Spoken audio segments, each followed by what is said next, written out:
Desde ontem eu estava meditando num texto bíblico referente a essa serva de Deus, né, que foi um período muito conturbado na história de Israel. Nós até frisamos uma doutrina, o livro de Juízes, né? Cada um tinha os seus próprios padrões, né? E a gente observa que os homens, eles mudam os padrões de Deus para os seus próprios padrões. Como disse Isaías, os meus caminhos não são os vossos caminhos. E o texto que eu até fiz menção aqui na ocasião da oferta, trata-se de um salmo, que é o salmo, o Cântico de Ana, né? Por que eu digo é um salmo? Porque ele... Duda, eu acho que esse teu está ligado, aí fica fazendo esse barulhozinho. Porque ele é um cântico de adoração. E é um canto de celebração, né, a Deus, por uma vitória, por uma conquista, por uma luta que esta serva de Deus enfrentara, e agora ela está só, como diz o hino, só cantando vitória, né? Porque só alcança, a Bíblia diz, aquele que vencer, alcançará as promessas de Deus, né? A novos céus, nova terra, aquele que vencer. Então, antes da luta tem um projeto, tem uma luta, e a luta que Ana, né, a mãe de Samuel, foi uma luta bastante assim familiar. Eu estava olhando o texto bíblico por 2 vezes, me chamou a atenção essa referência que o relato bíblico consta exatamente do capítulo 1, o versículo de número 5 e 6, a parte final do versículo, né? Que diz assim: porém o Senhor lhe tinha cerrado a madre. Versículo 6, a parte final. Eu estou lendo o primeiro livro de Samuel, né? Porquanto o Senhor lhe tinha cerrado a madre. Então era um problema que ela enfrentava, né? Quando Deus fecha, quando Deus permite que algo na sua vida aconteça, é porque isso não está em vão, isso tem um propósito, né? Uma fragilidade, uma deficiência na vida do ser humano, que ele não consegue algo, é porque naquela área ele precisa depender de Deus, né? E eu observei que nessa busca, aqui o Salmo já é o cântico da vitória, né? No Salmo ela vai relatar aqui, eu achei muito importante, no versículo 4, né? Quando ela diz, o capítulo 2, o arco dos fortes foi quebrado. 1 Samuel, capítulo 2, quando eu falo do cântico de Ana, né? Porque é um salmo que ela salmodiou a Deus. E nesse salmo ela vai relatar todas as suas conquistas. E aí ele diz, o arco dos fortes foi quebrado, e os que tropeçavam foram cingidos de força. Permita que vocês observem aí, que ela está fazendo uma comparação contrastória, né? Ele está mostrando um contraste, aonde o que parecia ser forte, o que estava vencendo, agora o arco dos fortes foi quebrado. Então, no presente, aparentemente ela passou por um momento de derrota, mas alguém parecia que estava triunfando, e agora ela fala da seguinte forma: o arco dos fortes foi quebrado, e os que tropeçavam foram cingidos de força. Então tem pessoas que estão passando por situações adversas, estão fragilizadas, mas mediante a nossa fé em nosso Senhor Jesus Cristo, né? Certamente Deus pode mudar este quadro. O quadro de fragilidade, Deus pode fazer essa pessoa fortalecida no Senhor e na força do seu poder. Glória a Deus. Então, irmãos, se na nossa vida nós estamos enfrentando tropeços, estamos se sentindo fragilizados, que nós possamos ser motivados por Deus nessa manhã, porque Deus pode mudar essa situação. como ele mudou a história de Ana, né?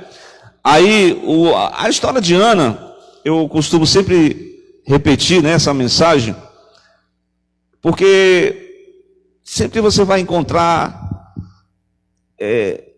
dificuldades nessa caminhada, né? E o relato bíblico do capítulo 1, eu volto agora para o capítulo 1, eu encontro pelo menos quatro coisas que poderiam fazê-la tropeçar, né, diante da dificuldade que ela já se encontrava, né? Uma das questões que nós podemos observar, voltando aqui para o panorama histórico do livro de Juízes, eu preguei isso na doutrina, que cada um, irmão Manuel, cada pessoa naquela época fazia o que parecia certo. Como eu falei, cada um tinha o seu próprio padrão, né? Aí a gente vai anotar um homem casado com uma questão de bigamia, né? Com 2 mulheres, né? Esse não era o padrão estabelecido por Deus. Hoje os homens criam padrões da família, padrões de como eles devem viver, mas são os padrões humanos, né? Mas os padrões de Deus não são os padrões dos homens, como eu repito novamente. Então, vivendo nessa vida conjugal despadronizada, né? Ana teve que enfrentar um obstáculo, que é exatamente a outra mulher, a qual convivia com o seu próprio marido. E eu, olhando o texto, ele diz o versículo 6, e a sua competidora excessivamente a irritava para a embravecer, porquanto o Senhor lhe tinha cerrado a madre. Observei aqui nesse texto que ela,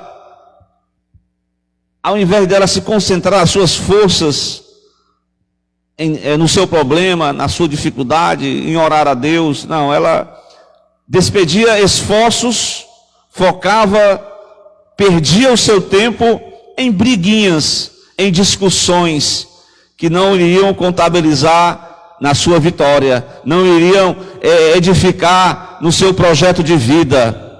Ela tinha um sonho, ela tinha um propósito na sua vida. Então muitas das vezes na nossa vida nós vamos perder tempo com questões que não vão dar resultados nenhum. Então me parece que quando você vai discutir com alguém, você vai até perder ponto no seu caráter, na sua espiritualidade. Essa que é a verdade. Então você precisa não perder tempo com rivalidades, com questões, porque você vai ainda mais se fragilizar. A nossa força vem de Deus, né? Eu gostei muito desse texto quando diz que ele cingirá de força os que tropeçavam. Então Ana tinha um projeto, como toda pessoa, toda mulher, mãe, queria, né, ser mãe de uma criança, e ela se encontrava num ambiente de rivalidade, né? Mas eu olho para esse primeiro obstáculo, e uma segunda coisa que obstaculizou, né, na sua caminhada, além das questões de brigas, foi o conformismo. Tem pessoas que, não, minha vida é assim mesmo, eu vou ser assim mesmo. Mas a gente pode mudar, irmão. A gente não nasceu assim, vai morrer assim, não. A gente pode assim, eu estou assim, mas Deus pode mudar a história. Deus pode mudar a minha história. Deus vai mudar a sua história. Glória a Deus. Então o marido é aquela pessoa conformado com a situação. E ele até deu uma palavra boa. Ele disse assim, olha, Ana, por que você está chorando? Versículo 8. Por que você está chorando? Por que você não se alimenta? Por que você não come? Por que você está mal o seu coração? Não sou eu melhor do que 10 filhos? Então ele estava conformado com a situação, né? Então nós não podemos nos conformar. Glória a Deus. A Bíblia até diz que nesse presente século que nós estamos vivendo, há um conformismo das pessoas em aceitar o erro, mas nós não podemos aceitar, porque nós precisamos, né, se Deus quis assim, mas Deus é soberano, Ele pode mudar a nossa história, glória a Deus. No caso específico de Ana, no caso da nossa vida, glória a Deus. Então nós não podemos, como disse Romanos 12:1, não vos conformeis com este mundo, mas transformai-vos pela renovação do vosso entendimento. Então, irmãos, uma das coisas que tem feito as pessoas tropeçarem na sua carreira espiritual é o conformismo, é se conformar com esse mundo, glória a Deus.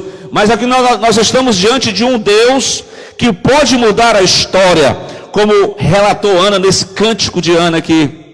Glória a Deus. O texto diz assim, ó: o arco dos fortes foi quebrado, e os que tropeçavam foram cingidos de força. Glória a Deus.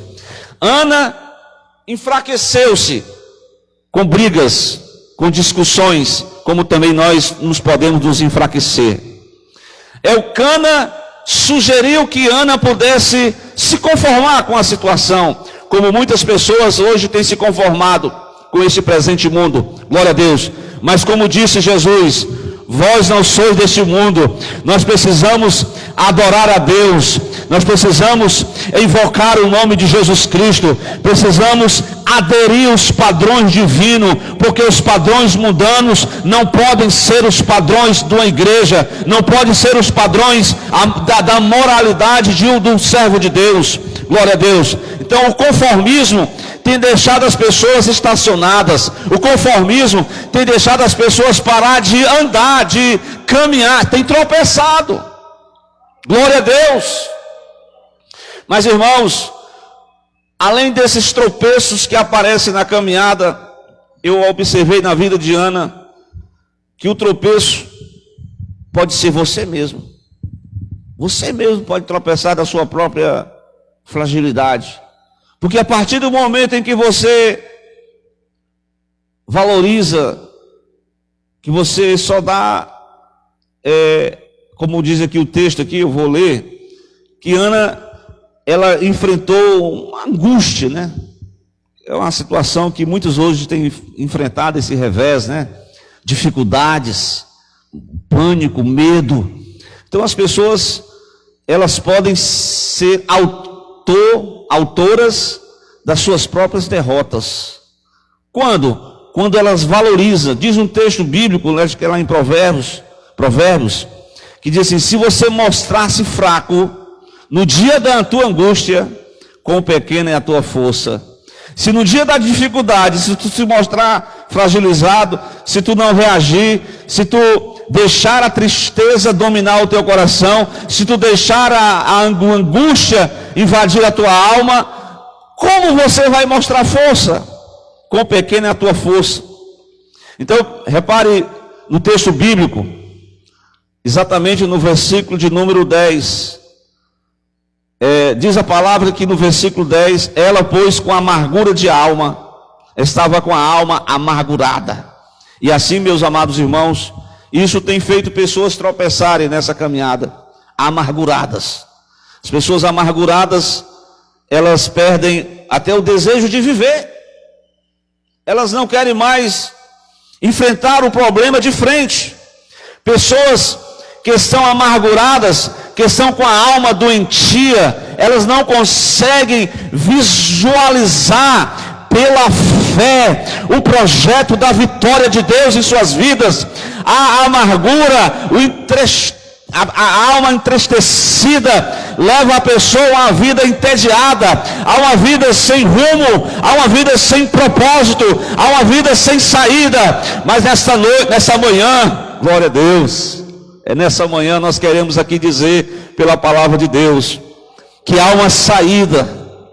Deus, Ele coloca situações adversas, para que os seus servos possam sobressair, para que os seus servos possam alcançar promessas.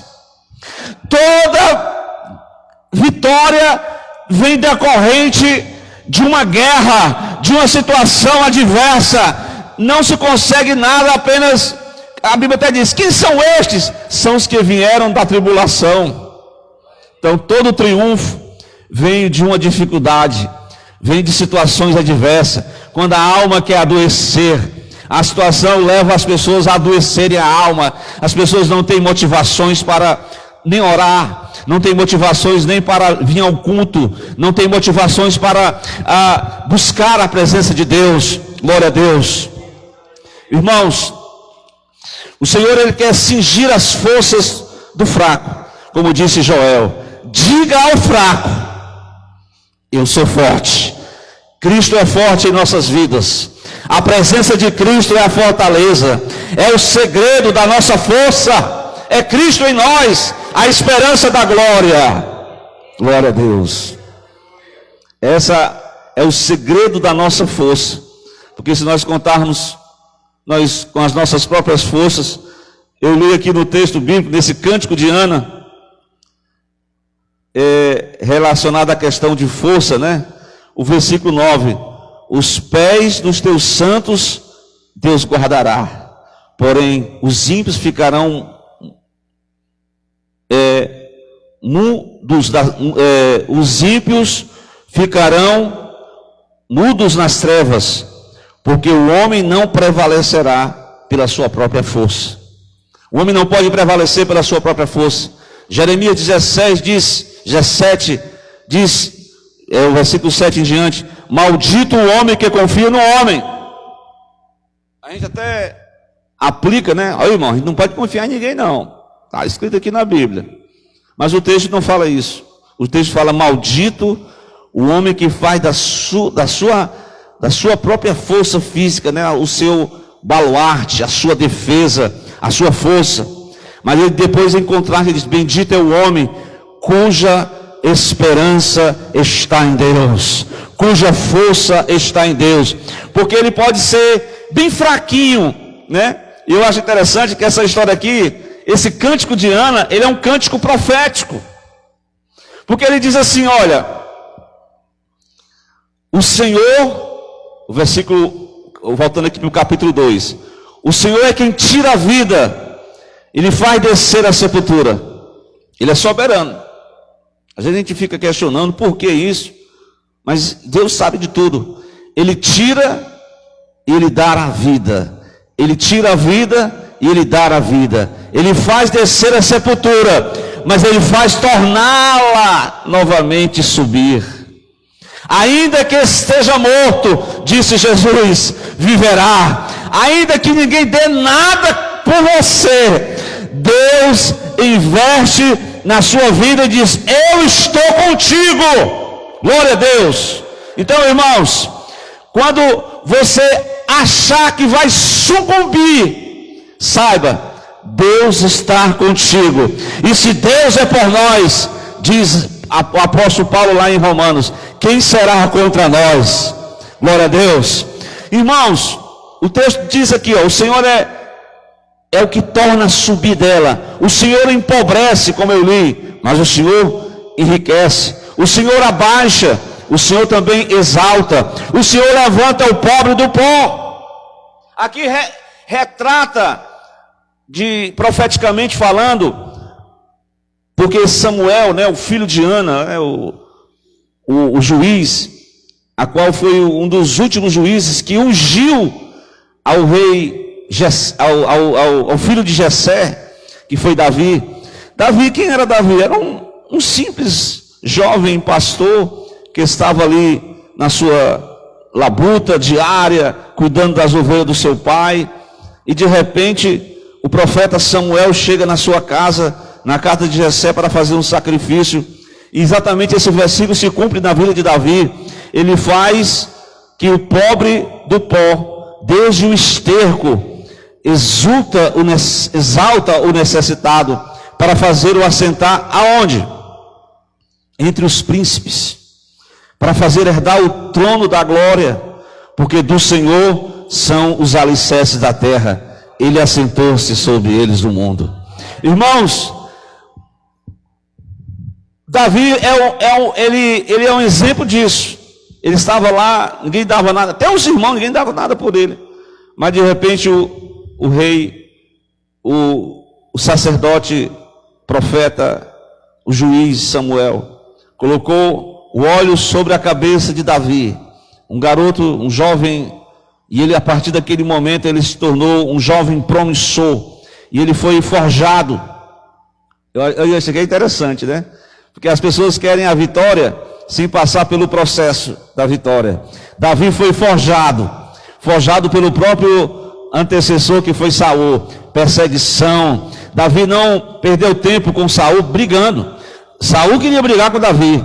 Irmão, se alguém quiser brigar com você, a pessoa até pode querer brigar, mas você não quer brigar, você não quer tomar partido, você fica amando a Deus, respeitando o próximo, glória a Deus, querendo o melhor para ele, porque a perseguição, ela forjou Davi militarmente, forjou Davi para ele desenvolver as suas técnicas militares, para se desenvolver um campeão, para se desenvolver um homem que não dependia dos homens, não dependia da força do seu braço, não dependia do seu exército, mas ele dependia de Deus. Deus é o Senhor dos exércitos. Quando Davi pensava que ia ser derrotado, ele clamava dos céus, Deus enviava o anjo do Senhor e trazia livramento e dispersava os inimigos e triunfava sobre grandes e poderosos inimigos, colocaram por terra. Assim não é diferente da sua vida, meu irmão, nessa manhã. E essa mensagem, ela reflete também a história do pecador. Eu me lembrei de Jesus, quando foi desprezado, quando alguém disse: pode vir alguma coisa boa lá de Nazaré? Ninguém dava nada por Jesus. Aquele humilde carpinteiro, aquele mestre pregador, ele se tornou o divisor de águas da história da humanidade. Porque antes, os homens sempre valorizam aqueles que têm alguma coisa, aqueles que têm prestígio. E a Bíblia diz que ele foi achado por aqueles que não procuravam, né? Aqueles que se achavam titulares, melhores. Jesus contou uma parábola que convidou todo mundo e disse que só ninguém quis ir, mas ele disse: vá lá para as cidades onde estão os pobres, as pessoas com deficiências, pessoas com problemas. E Jesus foi lá na Galileia, dos gentios. Ele não foi para Jerusalém escolher os melhores. Ele não foi escolher pessoas rudes, pessoas que pudessem ser trabalhadas, humildes. Então Deus escolhe os pobres, Deus escolhe as pessoas humildes, Deus escolhe o pecador na lata do lixo, o pecador que não tem nada com Deus, mas Deus perdoa através do sangue de Jesus Cristo. Quando o pecador se volta para Ele, Ele faz com que esse homem que está no pobre, desde o lixo, necessitado, para fazê-lo assentar com os príncipes de Deus. E é interessante, para herdar o trono da glória. Glória a Deus. Aquele que vencer sentará comigo no meu trono, assim como eu venci e sentei no trono do meu Pai. Então aquele que passar pela moinha, aquele que passar pela provação, aquele que for vencedor, sentará comigo no meu trono. Glória a Deus. Irmãos, essa profecia reflete, Ana falou de certa forma da sua humildade, né, que ela estava rebaixada, de repente Deus exaltou-a, Deus abençoou. Então a angústia do coração dela podia ser um tropeço na sua vida, mas ela não deixou o tropeço prevalecer. Ela inclinou-se diante do Deus Altíssimo. E é isso que nós temos que fazer: inclinar-se diante do nome do Senhor. E aí ela colocou toda a sua dor, toda a sua angústia, todo o seu sofrimento, e ela fez uma oração. Até eu preguei aqui sobre a oração de Ana, a oração pela vitória, né, pela conquista. E aí, em dado momento, já falei sobre pessoas antagônicas que se levantam contra a gente, já falei sobre a situação do conformismo, já falei que nós mesmos podemos ser autores da nossa própria frustração, da nossa própria derrota, se nós valorizarmos o problema, se não voltarmos para Deus. Mas tem um quarto obstáculo nessa passagem, que no momento da oração, aquele que podia muito bem ajudá-la, o sacerdote Eli, tem uma interpretação errada, porque acontece, pessoas às vezes olham para a gente, aparentemente, e julgam. Samuel, quando ele foi, nessa passagem que eu citei em 16, ele foi ungir Davi, ele julgou pela aparência. Isso é um erro humano. Todos nós às vezes julgamos pela aparência. Então o sacerdote ali era um ser humano, era sacerdote, mas era um ser humano. Ele julgou Ana pela aparência. E aí ele soltou uma mensagem que acusou-a de que ela estava embriagada. Então quando você está numa situação adversa, você precisa de palavras que consolem, palavras que lhe edifiquem. Quando o próprio sacerdote vem com uma palavra dura, aí você, se você se deixar ser levado por um referencial que poderia te ajudar e não te ajudou, aí você vai ficar na mesma situação. Ela não reivida, ela não discute, ela apenas explica a sua situação. Eu sou uma mulher atribulada de espírito, estou aqui orando a Deus, tal. Eu estou pedindo ao Senhor, porque Deus é quem fecha. O texto diz que Ele fecha, Ele fechou, Ele cerrou, mas Deus é quem abre. Diz no Apocalipse, Ele tem nas suas mãos as chaves. Ele abre e ninguém fecha, mas quando Ele fecha, ninguém abre. Mas quando Ele abre, ninguém fecha. Ele abre e ninguém pode fechar. Mas quando nós nos inclinamos para Ele, o que está encerrado, algo que está travado na sua vida, alguma algema que está te prendendo nesta manhã, aleluia, pelo poder do nome de Jesus Cristo, Ele pode quebrar, Ele que pode abrir as portas que estão fechadas na sua vida. E a porta que vai abrir na vida do pecador que aceita Jesus é a porta da salvação. Porque ele vai ser gerado de novo. Ele vai nascer espiritualmente. Ele vai ser uma nova criatura. Ele vai trilhar por novos caminhos. Os padrões dele não vão ser os padrões deste mundo. As pessoas querem padronizar através das suas mídias, dos seus, como a forma correta de ser. Mas nós temos um padrão já estabelecido por Deus. E nós não podemos nos desviar desse padrão. Glória a Deus. Meus irmãos, mediante esses obstáculos que eu relato aqui nessa manhã. Glória a Deus. Deus é tão bom porque Ele muda a situação. E quando Ana recebe de Deus a cura da alma, porque a melhor coisa que tem é você estar bem consigo mesmo. Primeiramente, estar bem com Deus, estar bem consigo mesmo, e estar bem com as pessoas. Glória a Deus. O Senhor, no versículo 19, na parte final do versículo 19, eu tenho uma mensagem para dizer que Deus, quando você apresenta o problema, a dificuldade, Deus entra com providência. Deus entra em ação. Deus age. A Bíblia diz, Isaías, operando Deus, quem impedirá? A Bíblia diz assim, o Senhor se lembrou dela. Deus não esqueceu do seu problema, Deus está lembrando de todas as situações. Quando Ele lembra, Ele não vai ficar inerte, Ele vai agir em seu favor. E assim Deus agiu.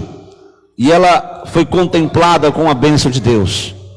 Ela gerou aquele jovem, aquele homem que se tornou também, eu estava lendo ontem, no Velho Testamento, né? A história desses 3 homens que foram divisores. A própria história do Antigo Testamento. Moisés, no meio, no começo Moisés, no meio é Samuel e o terceiro é Esdras, né? Moisés foi o legislador que organizou, fez aqueles primeiros livros, né? Aqui Samuel, ele nasce numa situação muito difícil, né? O povo, cada um fazia o que parecia certo. Então a própria igreja onde ele foi educado estava só misericórdia. Então Samuel foi um divisor, ele promoveu a volta ao encontro com Deus. Deus usou este homem de uma forma gloriosa, glória a Deus. Então Ana, ela entregou o seu filho na casa de Deus, e ele se tornou um divisor de águas, porque através dele é que foi implantado um novo regime. Ele ungiu a Saul, ele unge a Davi, glória a Deus, e ali começa a história. Essa também lá na frente, depois do cativeiro, quando ele vai ver os livros que poderiam ser reconhecidos como um livro sagrado, ele vai trazer o povo para o encontro da palavra. Era o teólogo, professor que trouxe a mensagem para o povo que estava voltando de Babilônia para se encontrar novamente com Deus. Mas eu me reporto a Samuel, porque no meio ele está trazendo novamente, ele se tornou um homem de Deus, que a mãe é importante quando as mães oram pelos seus filhos, quando as mães choram pelos seus filhos, porque ele pode estar perdido, ele pode estar no mundo das drogas, ele pode estar no pecado, mas o clamor de uma mãe pode gerar nele um novo coração, uma nova vida, uma nova história, uma mudança radical. Glória a Deus. É por isso que tem que haver um despertamento na família, pela a vida dos filhos, para que eles se tornem bênção de Deus para as suas famílias, para a sua geração. Meus irmãos em Cristo, nessa manhã, louvado seja Deus. Esse salmo, eu posso até se dizer, o Cântico de Ana, é um salmo que eu posso ler agora com vocês, né? Depois desse capítulo 1, que ele mostrou todo o cenário que Ana atravessou, aí agora ela canta a Deus. É importante, né? Nós celebrarmos, cantarmos a Deus, né? A gente só quer contar, tem gente que só conta derrota, né? Nunca tá bom, só conta tristeza.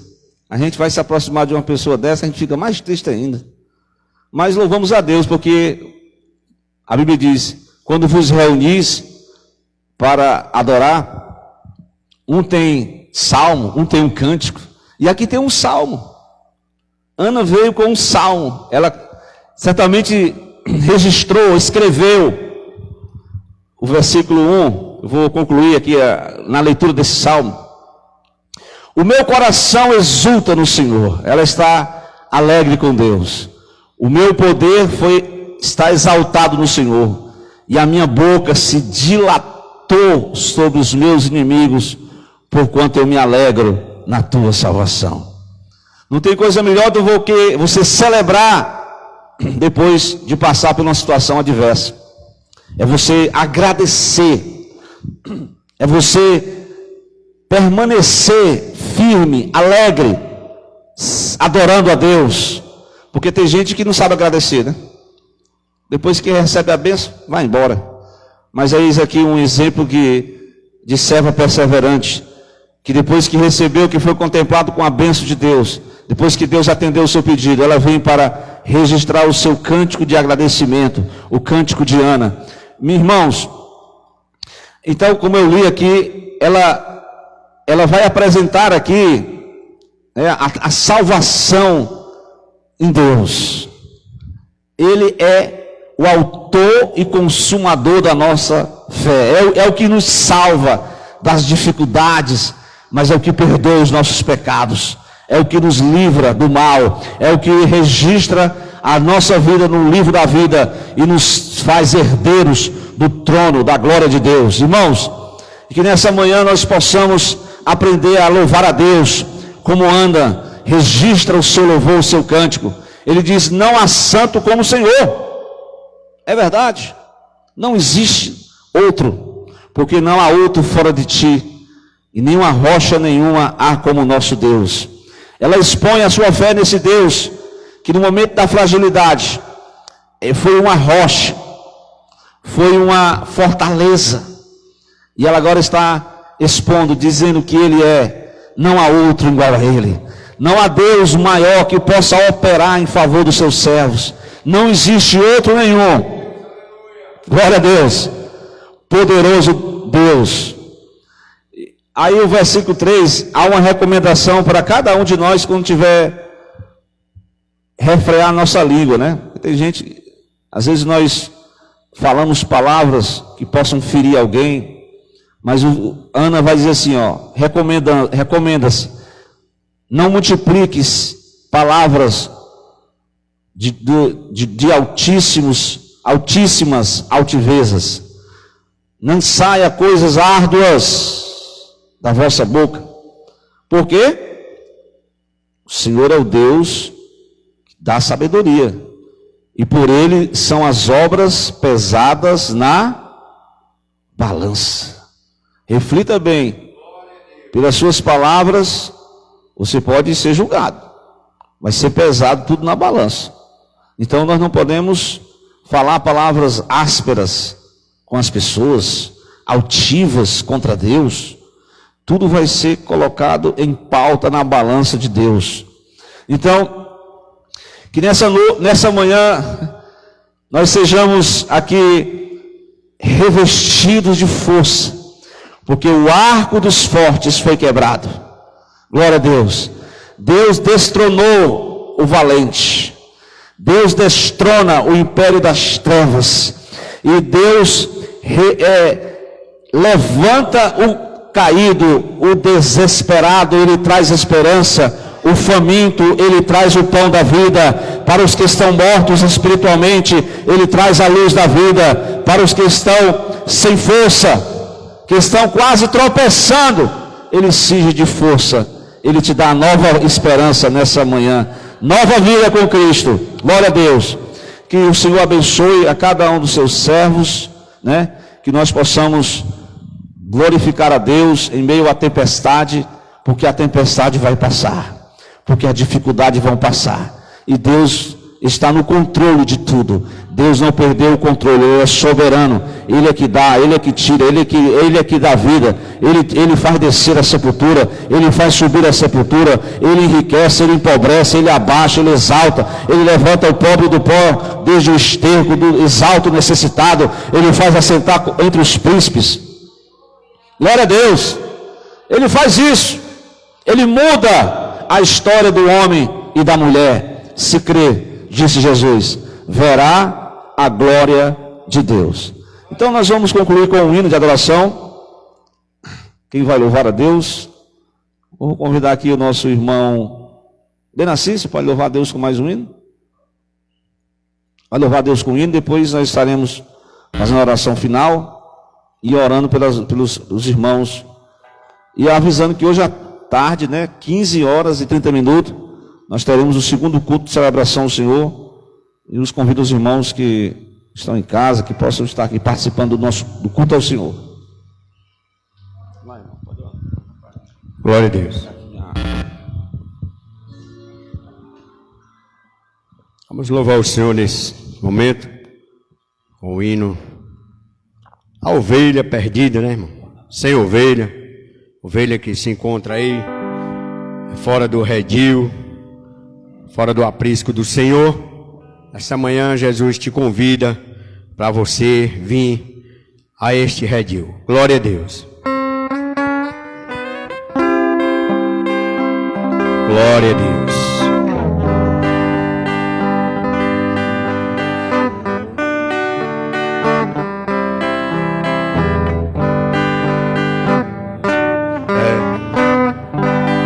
Eram 100 ovelhas juntas no aprisco, eram 100 ovelhas que a mãe te cuidou.